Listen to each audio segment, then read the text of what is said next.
Well, how's it going, guys? We are live on Facebook. My name is Jordan McVadgen from Done by Nine. So we work with, if you don't know much about Done by Nine, we work with businesses around Taranaki and New Zealand around digital marketing and using digital products to grow your business. And we're back again with, I'm going to say, the best real estate agent in New Plymouth. I say that not only because you're my brother, but also because you're good. It's Ryan. Ryan, how are you, mate? Yeah, very good. Thank you. Good to be back again and for another chat. Always look forward to these. Yeah, exactly. And I think it's, like we say every time we kind of catch up live on Facebook, it's a good chance to kind of chat business and learn from other business owners and see what's happening around the world and just get different perspectives on it in general, yeah? Yeah, absolutely. And yeah, excited about who we've got coming on today too, actually. It'd be great to get some insight from them. Yeah, exactly. So let's bring him in now. Our special guest today, we got Craig Oliver, who's joining us today. So Craig, firstly, Craig, welcome. Yeah, well, thanks, guys. Thanks for inviting me on. We're looking forward to having a good old Monday chat. Yeah, exactly. So now Craig is the brains behind Project HQ. So obviously works with a lot of Taranaki businesses, and also he's the host of the Talking Better Business podcast. So Craig, firstly, just for an introduction for people that may not know about some of the work you've done around the community and to the business community. I know we've run into each other, plenty of times throughout the years. But yeah, tell us firstly just about Project HQ and about what you guys do. Yeah, thanks, Jordan. So Project HQ we are a business advisory, business consulting company, and our main tool is that we help small to medium businesses move from ordinary to extraordinary, whatever that extraordinary looks like. And we sort of tend to do it on sort of 4 or 5 key pillars. It's around we help people get their clarity, get their confidence back, get some motivation, and then we support and keep them accountable for promised action. So our flagship product under that is our O2E Business Academy, which is a 6-month academy when we run through it's a combination of monthly master classes, peer advisory groups, and one-on-one coaching with myself and my business partner, Donna Yates from the marketing consultancy. So that's our flagship, and that's what we're working on at the moment. And so really helping those small to medium business owners sort of really get to that next level of where they want to be going. They've got a good, robust business, they've proven their model, but they just sort of need to get to that next stage. Yeah, exactly, and a bit of a power team there. I as well work with Donna, and yeah, the two of you've obviously helped a lot of businesses over the years. Yeah. Yeah, we have. Yeah, I haven't taken count, but yeah, there's lots going. Yeah, we have indeed, especially over the last. It's really ramped up probably in the last 18 months. Before that, I was by myself, and Donna's got her own business as well. But then we saw some real synergy with the people we were working with, synergy in our own mindset, and come together and, really sort of formed a power team to be able to do that. So it's been really exciting. It's good. Awesome. No, that sounds really good. And also the podcast. Now, Ryan, you've had a bit of experience in podcasts as well, yeah? Yeah, a little bit, probably not to the same level as Craig's polished ones, but it's a fantastic medium for getting information across to people, and I think it's one that's probably quite untapped in our little region here of New Zealand as well. Yeah, that's so true. Craig, how long have you been running the podcast for? I've probably been actually going, I don't know, it must be closer to, it's over 60, it must be almost 70 interviews now, so it's about 4 years. And the reason I sort of started it is I knew I had to develop some content and sort of get the message out, but I'm a hopeless writer. I don't like writing, but I like talking, and I like just having a relaxed conversation. And also sort of a bit of a gap where there's a lot of podcasts out there who speak to the people who have made their millions and run off to the sunset, but the people I work with are still in the trenches, still doing the doing. And there's some amazing stories, and they've all got a story, either a good story or success, and I wanted to speak to real business owners doing some good stuff and help bring that collaboration together and say, hey, look, Jordan's the same level as me. He's doing this. Why can't I do that? That's where I want to go. So, I've really enjoyed it. I really love talking to people and getting to my flow. So it's probably about 4, maybe it might even be 5, but at least 4 years now. Anyway, it's crazy, yeah. It's awesome. Yeah. Yeah, and obviously you've built up a real good audience on it as well. Do you find that it's like a great way to kind of get yourself out in the business community as well? Like, do you use it as a marketing tool, or is it more do you use the podcast as just a way to kind of share these stories, or is it a bit of both? Oh, it's a bit of both, to be honest. It's definitely a marketing tool, trying to market Project HQ and myself. I'd be lying if I said it wasn't. Yeah. About me, but it's about sharing those messages. Yeah, I love it. It's quite interesting because, when you're building it, Ryan's probably contests to this. You're watching the followers and you think, it's not really happening. It's not really happening to subscribers, because New Zealand, especially Taranaki, was so new to podcasting. They just don't know what. When I first started, people didn't even know what a podcast was. It was. But anyway. And then you go out to a social function or a barbecue or something, or walk down the street or see someone sitting there. I listen to your podcast. Yeah. It's great. I go, why don't you comment on it? Why don't you give me don't want to do that. Don't want to do that. But they're surprising the number of people are listening to them. So it gives you, sort of fills you up with the warm fuzzies that, hey, people are actually taking note and listening and enjoying what you're doing. Yeah, exactly. Hey, look, that's a really good point, and something that we've actually spoken about quite a bit lately as well, especially supporting businesses throughout these interesting times that we are. It doesn't take much to like or to comment on a business or something that you have got some value or enjoyed or got some entertainment out of. Like you say, it'll be so good to get that, because it doesn't cost us as a user to do it. But to a business owner, it can help extend the reach across Facebook and Instagram or LinkedIn, wherever you've posted it. But it also, like you say, gives you as the business owner, if you are putting yourself out there doing content, like what we're doing now with the Facebook Live, it just gives you that little bit of affirmation that, people do get value out of it and they do enjoy it. So I totally agree with you. For a little free thing to do for users, to chuck a little like or a little comment just to say, hey, really got some value out of this. It can go so well, can't it? It does, because there's a lot of work that goes in behind the scenes around it, and if you're not getting the love back, sometimes you think, is it really worth it? And especially if you're sort of a big picture, almost a shiny object man like myself, you almost say, well, if no one's loving this, I'll go and find something else to do. But when you go out and see people and bump into them and they go, have been listening, that's good. I'll keep doing it that way. So exactly. Yeah. We've got the thumbs up from Donna as well. So we'll go with that. That's a good start. Thumbs up is a good start. That's really interesting. And obviously, Ryan, just sticking on the podcast, because it is quite interesting. Like you say, it's a bit of an untapped market here in Taranaki. Yeah. Have you found it's been good for like the real estate game as well? Yeah, yes and no. Like, it's probably similar to what Craig's just saying for me as well. Like, I do get people listening, maybe not the audience that I always want, because it is hard for me to work out geographically where my listeners are coming from. But I think it'll be a good amount from here. I always just said I love giving information. And for me, similar to Craig, I could sit down for hours writing email newsletters and all sorts of bits and pieces, or I can just jump online and prattle. Get across things and get things that maybe strike a chord with someone. And I have had that a few times where people have sent me an email saying, I heard you mention this. Can you tell me a bit more about it? And it's been good from there. But for me, it's always come down to a little bit of a time thing. So Craig's exactly right. These things do take time. And early on in my little business, when I did have time and I was trying my hardest to market, was putting a lot of effort into it, but now that things are starting to ramp up a little bit, it's hard to get that time back again to put back into the podcast. So it had started to waver just a little bit. Yeah, certainly.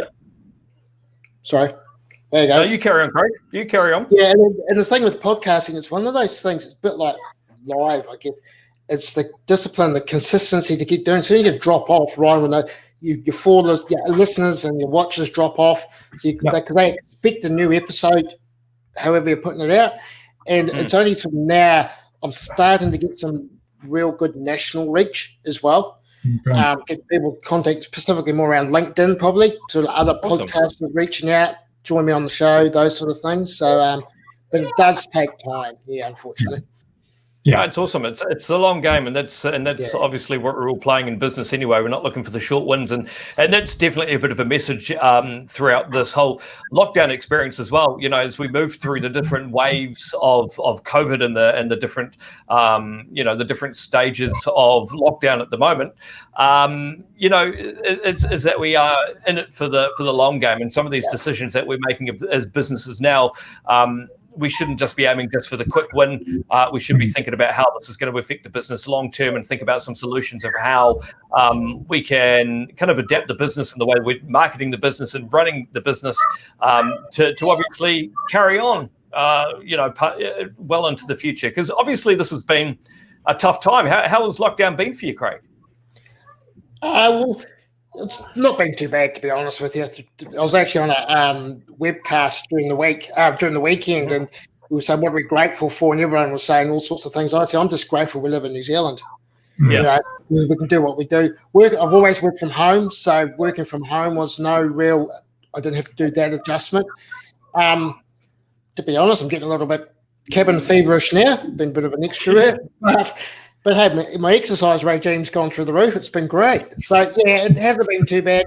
The adjustment probably going also from, both Don and I found the adjustment going from face-to-face coaching to online coaching took a bit of an adjustment, but we still haven't completely nailed it, to be honest. But yeah, it's been not too bad, yeah.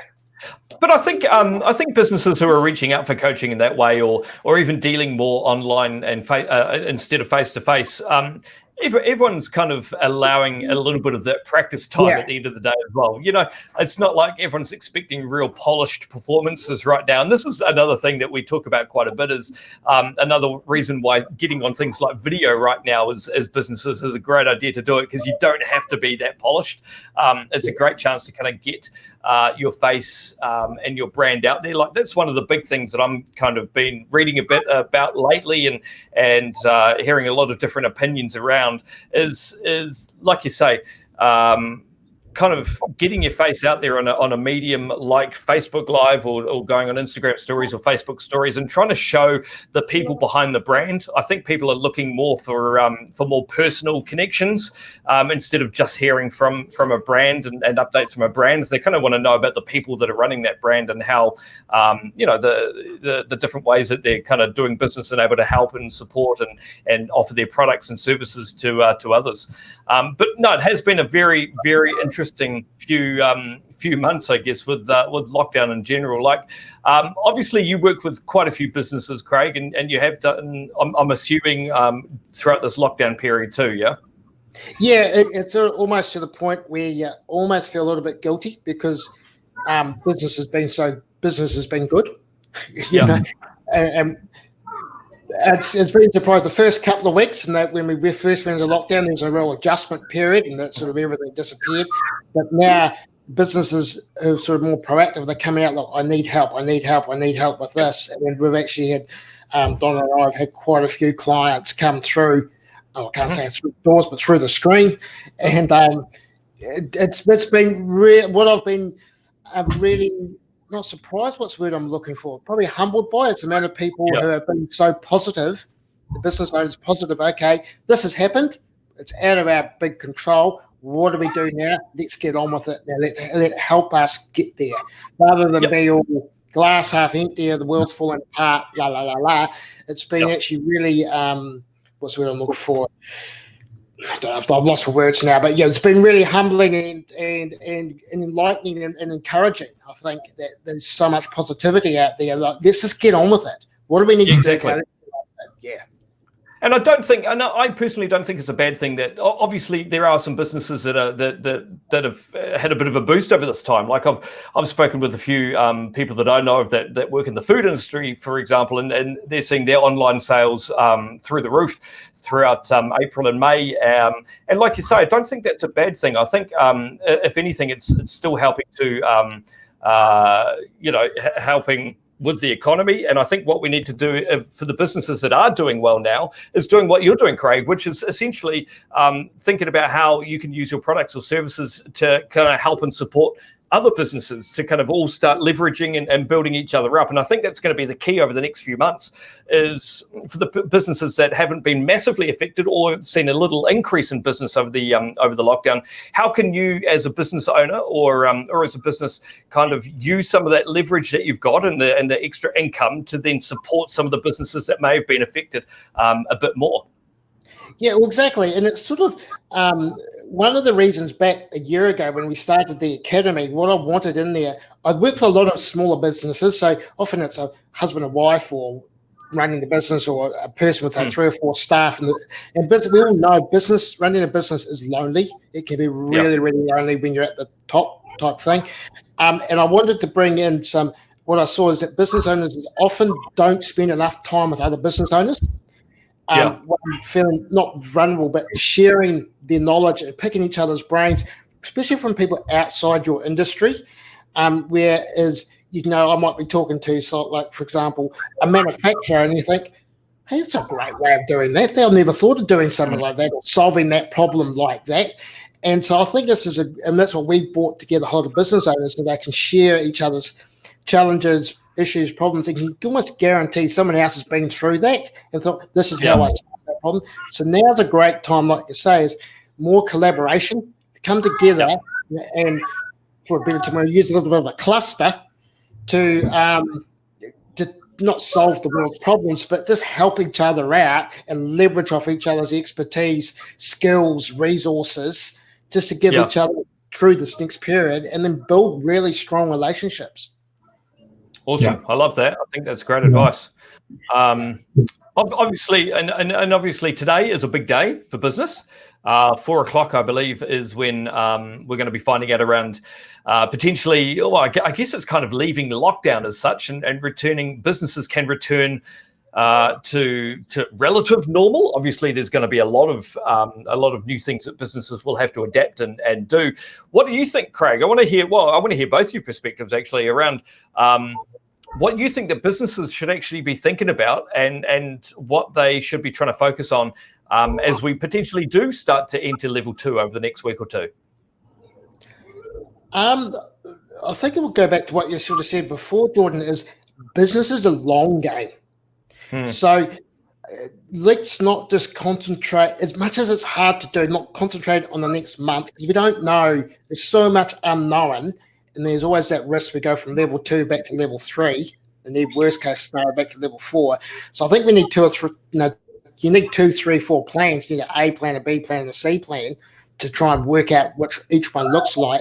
But it's just about not what we've found with the people that we've been working with is not so much about flipping the whole business model. It's just making those small pivots, the real small ones, so that you can concentrate on what you're really good at. What I've found is over the last 5 weeks, business owners have taken the time to really assess what they're good at, the type of customers that they really want, and to stop trying to please everybody all the time.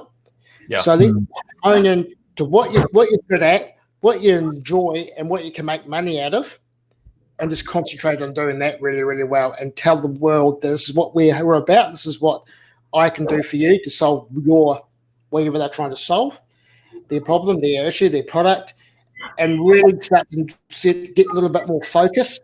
And just the people I've been talking to online is sort of, you can almost see the weight of the shoulders. It's just, there's been a forced stop and recalibrate. So this go into level 2. I think one of the big risks is we need to get back up and running, but let's not revert back to being busy for the sake of being busy. That is really good advice. Busy for not, for the sake of not being busy. That's fantastic. And I think, we've spoken about this as well, as it has been a good chance over the past, how long's it been now, 6 or 7 weeks, to kind of reset on that. So like what you say, thinking about how you can adapt without going exactly back to the way you were, and kind of, I love what you're saying there around thinking about some of those tasks that you actually enjoy doing, that can make money, and really starting to focus on that type of thing. It could be a really good time for businesses to actually pivot their offerings slightly and think about how they do business in general. Yeah, definitely, and just it's a prime time to do it, and this is it's been good because they can go level 3, especially like in, say, in the hospitality industry, it's a click and collect. So can we keep doing that? Can we keep doing a version of that? Around especially manufacturing, what does social distancing look like in a workshop?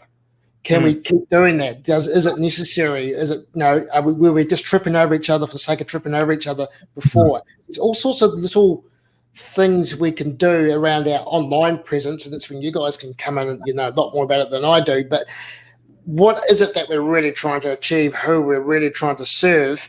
Now let's do that. Let's do that really, really, really, really well. Yeah. Yeah, really good advice. Like Ryan, from your perspective, how are things kind of obviously real estate agents, you're back open now at Tall Poppy. How do you continue to kind of adapt over the next little while? What's the plan?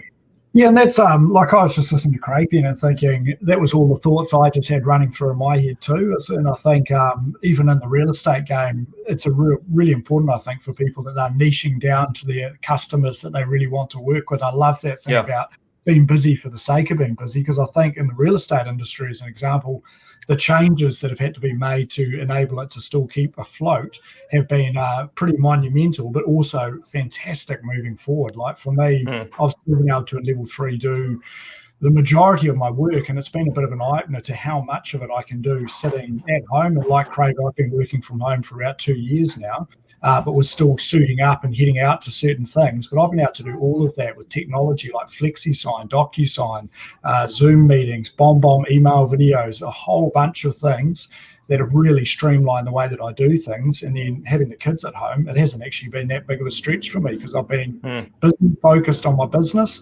focused on the kids, and been able to adapt to it pretty well. So I'm excited to see which things personally I can continue to take through into the remaining levels, but also how industries like real estate and other big industries throughout New Zealand and the economy are what they're going to keep from this last 8 or 9 weeks and how they're going to adapt further. Yeah. Sorry. No, carry on, Craig. I can finish. It's a full stop. Yeah, I was having a discussion with some friends over a few online beers on Saturday about this actually, and again, I'm talking to some clients last week about it. Is the bigger businesses with teams? What does their new normal look like? Yeah, because everyone's sort of got used to working from home now, and do we continue doing that, especially in a service-based industry where you can do it from home? And then you've got the people who some want to be working at home because their lifestyle, kids, easier, travel time, all sorts of stuff. Then there's a group who don't like it at all and want to be in an office. So how do we marry those two together? But then how do you keep the team culture? It's all very well. We can all say, I'm enjoying working at home and they're working from a t-shirt and all that sort of stuff and not have to, dress up and drive anywhere. But you still need to create that culture, and that comes down to the leader of the business. What culture do they want, and how do they make sure? I'm a big face-to-face person, so how do we make sure that stays correct? But other people, some online people said that's been really good because no one can hide. So when you're looking at output, so it's okay. Look, Mike, Ryan, we need you to do this. We can't hide behind the team and the team does it for them. So Ryan, this was your task this week. Now do it. So it's quite good in managing performance. It's quite an interesting dynamic of where we're going to go and what the new normal looks like between online and working from a traditional bricks and mortar building. Yeah, that's true. And look, it feels the more you talk about it, the more you realize it does actually can feel quite overwhelming too, doesn't it? Around there's so many different aspects. It's for some people it's there's been that focus on you just need to get your website sorted, and that's really the only adapting you need to make. But like you say, it's not only just some of that front facing stuff, it's some of the behind the scenes stuff, the culture, the way they actually run your business and admin and all those things that are going to have to be thought over. And like you say, there's a lot to think about. And I guess it can feel really overwhelming. But what would be your suggestion on how businesses should try work out where to focus first? Like, where should they focus their energy first? Are they, from your point of view, should they be looking at their marketing first, or should they be looking at their people first, or their HR or their admin? Do you have advice on where people should be focusing first? So what I tend to do is sort of ask them, what's the one or two things that really keeping you awake, really? And often what we've found is they'll say X, ask a lot more questions, actually why. So they think they need marketing or more sales, and every company needs more marketing and sales, but it's actually, there's no use go and get more marketing and more leads if you haven't got your back end sorted. How are you going to service those extra 10 leads a week or 100 leads a week or whatever you're after? And this is something where, working with Donna and I work really well together, because she is, a marketing strategist, and she actually understands business. So we actually go quite deep and work out what is it. And then we just brain dump everything that's wrong with your business. What needs, a great question I said, what needs strengthening? Not so much what's challenging, because everyone's got challenges, but what needs strengthening, and the business owner will know. They'll know, okay, we need more leads, or actually my production is doing this, my staff aren't doing this, my staff are doing this, or we haven't got our inventory all up to date. We haven't got our sales process right. We know if things are going wrong in our sales process. We haven't got a good CRM. It's all falling to bits. So, okay, then just start doing some priority things. And often they do go hand in hand. But I want a big brain dump of everything. And that's when someone perhaps like myself can come in and actually challenge people on it and say, have you thought about this? Have you thought about that? Have you thought about that? From completely outside, because I'm not emotionally attached.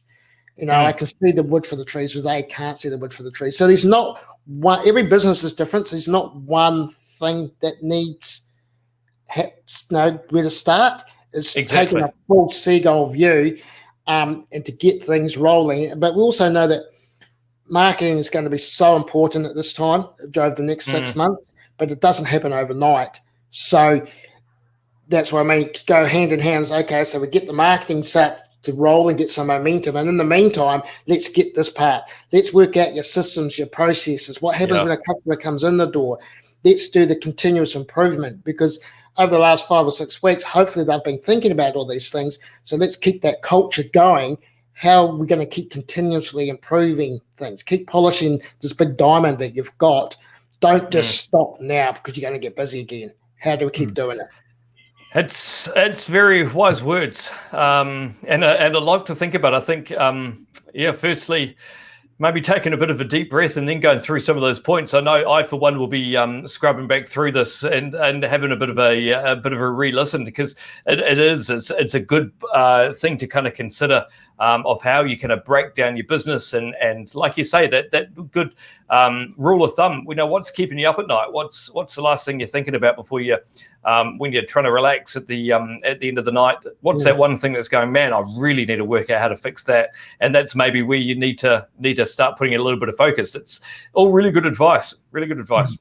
Yeah, and it's just what's bugging you. Everyone's, mainly keeping up at night's a bit cliche, but just, as a business owner, we all know there's something missing in our business that we don't do. And generally it's because we either don't know the answer or we're not good at it. So, the great things. Yeah, the great thing is that there are so many awesome services and tools that are available to business owners, and they're tools that aren't just it's not like there's some online tools that they've been around for ages. It's not like they've just been built for the lockdown or for COVID-19. There are tools like Zoom that have literally been around for ages, but obviously more and more people are using them now. So it's kind of being open to looking at those tools and looking for the support, finding that support, and then thinking how you can actually use those different mechanisms to actually help support the growth of your business overall. With Project HQ, obviously, like you mentioned at the start of the live session here, you've obviously worked with quite a few clients over this lockdown time. Are there any businesses or that you can think of that have adapted and it's worked really well for them? For example, any big changes that they've had to make? I wouldn't say they've made big changes. They've just made little tweaks here and there. to get to the next stage. Like we've got we had a good client in Hara, and her website was a good website, but it was out of date, and she knew that this was her thing that kept her awake at night. She knew all the products on there weren't up to date. The language wasn't quite right and everything like that. So Donna gave us some really good tips around what to do with that. And so she listed all these different products. Then the high end, they're not $10 products. They've got the $1,000 type stuff. And she brought the whole lot in, got them displayed, and within the first week she sold out. And it's just purely because a website all of a sudden was usable, attractive. Yeah. And it was people were wanting what they wanted, and we were surprised because they were high ticket items. So that's just one thing. But what we had to give big up to her, because she just spent hours really taking the time and thinking, rightio, I'm never going to do this when my doors open again. She's a high street business, so I'm going to take the time and do it. And she just put the time in to make those alterations, and now she's making and she's also making a bit of a pivot into some service offerings. So instead of selling this high ticket item, she's doing some picture framing around. So she sells art. So changed her service offering a little bit. So again, something she'd been thinking about and testing, but never really followed through with it. And now she's going to advertise this because people aren't going to be spending big money, but they're going to go get new pictures framed. Just little things like that. That's one.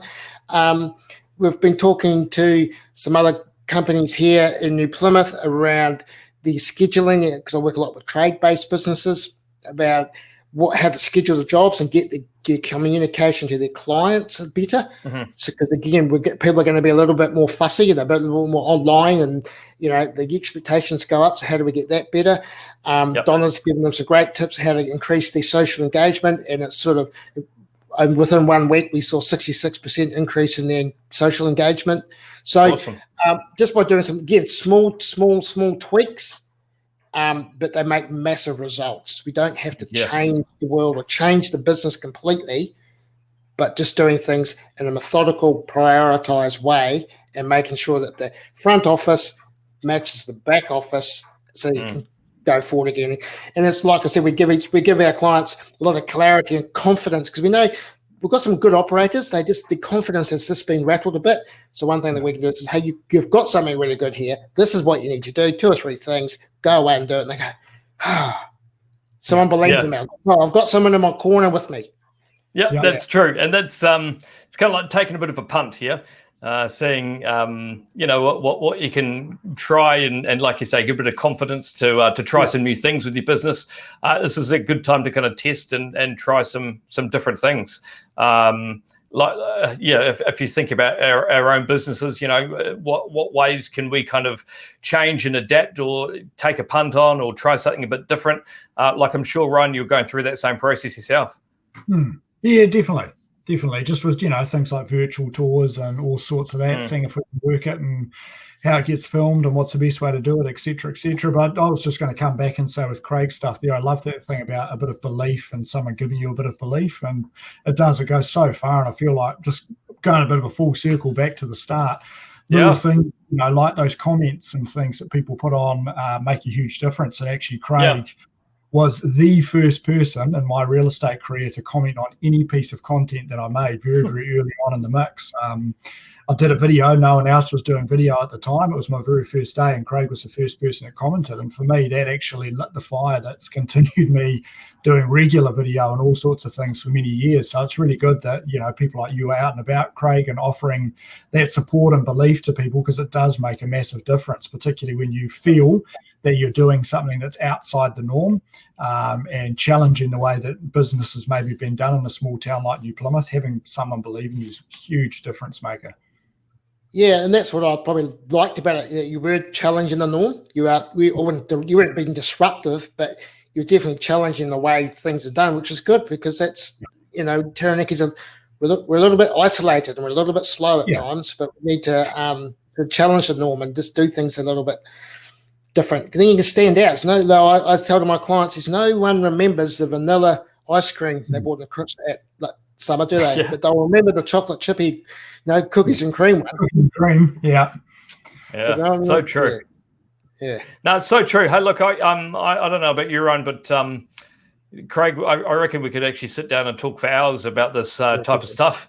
It's been really valuable to kind of hear your perspective on things and your perspective on the past few weeks, and it's also been heartening to kind of hear of some good success stories of local business that are doing, challenging the norms, like you're saying, taking a bit of a punt and trying new things and actually seeing some good results. So I think we've all kind of been able to learn something out of it, and I think it's just reiterating that fact of going again back to the start. And as businesses, we've all got our own small businesses and medium-sized businesses.